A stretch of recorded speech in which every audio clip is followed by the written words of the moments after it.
رمضان كريم وكل سنة وانتوا طيبين. عارفين ليه التمر دايما بنحذر منه للناس اللي عندها مقاومة انسولين وعندها دهون حشوية خصوصا على الكبد؟ التمر من الحاجات الغنية جدا بالفيتامينات والمعادن اللي احنا محتاجينها في حياتنا، بس يتاخد بطريقة صح. ازاي؟ هقولكم عليها كمان شوية.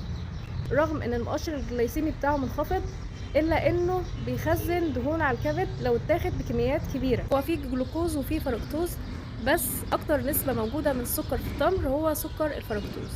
وطبعا احنا عارفين ان سكر الفركتوز الوحيد اللي بيتعامل معاه هو الكبد، بيتخلص من جزء وما بيعرفش يتخلص من الباقي، فبيتخزن دهون على الكبد.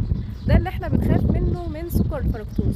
اي نعم مش بيرفع سكر الدم بسرعة، بس تخزين الدهون على الكبد بيبقى اعلى. التركايه اللي احنا نعملها مع التمر، اولا مش هنكتر من كمية التمر، نكتفي بتمرايه ل3 تمرات. كمان مع التمر خد مثلا شوية مكسرات هيفرقوا معاك جدا. لو عجبكم الفيديو ما تنسوش تعملوا لايك وفولو وشير عشان الكل يستفيد. رمضان كريم وكل سنة وانتوا طيبين.